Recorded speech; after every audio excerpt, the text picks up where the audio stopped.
El Príncipe, por Nicolás Maquiavelo.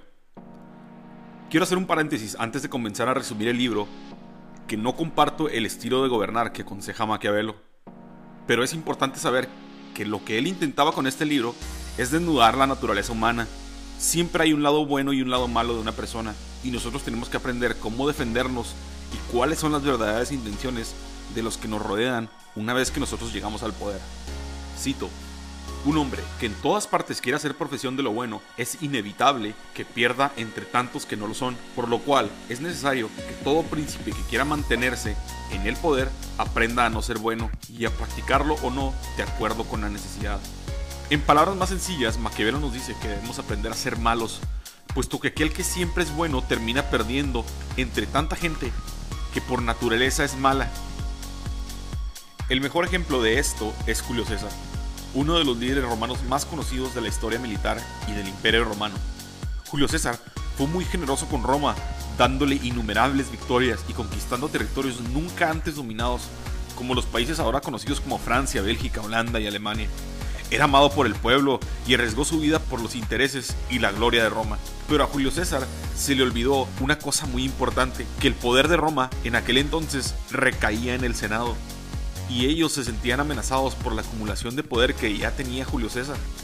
Temían que algún día regresaría de las Galias, ahora territorio francés, y se convertiría en emperador de la civilización más avanzada conocida por el ser humano hasta entonces. Una vez que regresó a Roma, como era de esperarse, se convirtió en dictador perpetuo y emperador de Roma. Sintiéndose amado por el pueblo, un día se dirigió al Senado sin guardaespaldas, la cual fue la oportunidad perfecta para que los senadores que conspiraban en su contra le pusieran una trampa, y una vez que llegó al recinto senatorial, Bruto y Casio lo acribillaron, dándole 23 puñaladas, y Julio César cayó muerto. La moraleja de esta historia es que hay que saber la naturaleza humana para poder defenderte de ella.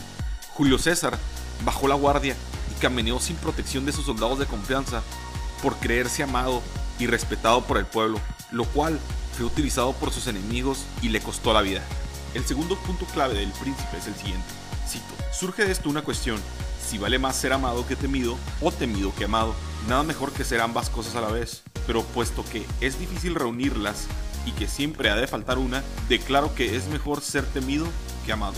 La razón que Maquiavelo da en este punto es que los hombres tienen menos miedo en ofender a alguien que los ama que a alguien al que le tienen miedo, porque el amor es un vínculo de gratitud que los hombres por naturaleza rompen cada vez que pueden beneficiarse, pero el temor, que es el miedo al castigo, no se pierde nunca. Singapur es un muy buen ejemplo de cómo el pueblo le puede temer al gobierno y a sus leyes, y como resultado tener uno de los niveles más bajos de criminalidad en el mundo, donde existen castigos y multas severas por cosas tan burdas como no bajar la palanca del baño después de usarlo, tirar basura, cruzar la calle cuando no existe un señalamiento y la posesión de pornografía. En una ocasión una mujer fue a visitar Singapur con motivos turísticos y cuando llegó a la aduana para revisar su pasaporte, el oficial de aduanas le preguntó que si estaba mascando goma de mascar. En efecto, sí lo estaba. Para su suerte, solo la hizo tirar la goma de mascar a la basura, pero si esto hubiera pasado dentro del país, habría sido castigada con una multa y una sentencia de hasta 1 año de cárcel.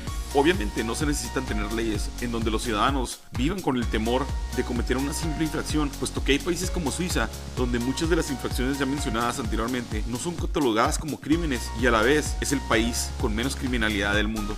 Esto nos lleva al tercer punto más importante de este libro, que dice: los príncipes deben embarcarse en grandes proyectos y hazañas para aumentar su popularidad y su reputación. El motivo de estas hazañas es mantener en constante estupor a los súbditos y mantenerlos ocupados con el éxito de tus aventuras. De esa manera no le das tiempo a los hombres de preparar alguna acción en tu contra. De aquí nace una de las frases más famosas que fue acuñada por los gobernantes romanos y que todavía hasta estas fechas es utilizada cuando se describe la manipulación de la gente: al pueblo pan y circo. En estos días no hay peleas a muerte entre gladiadores como las hacían en el Coliseo romano, pero existe el fútbol americano, el cricket, las olimpiadas y sobre todo el mundial de fútbol. Muchas de estas justas deportivas son utilizadas por los gobernantes para pasar leyes antipopulares, como por ejemplo subir los impuestos mientras la gente está ocupada viendo a la selección de su país jugar fútbol. Los gobernantes saben que mientras el pueblo está entretenido, ellos pueden crear leyes tras bambalinas que los benefician y que a la vez afectan a la sociedad.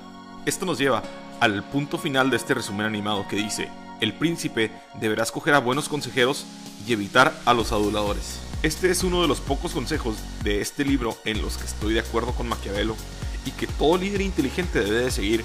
Y es que si quieres ser el mejor líder del mundo, siempre debes de rodearte con gente más inteligente que tú. Los más famosos gobernantes, generales y emprendedores han convertido de su equipo parte fundamental en la toma de decisiones que los llevaron al éxito.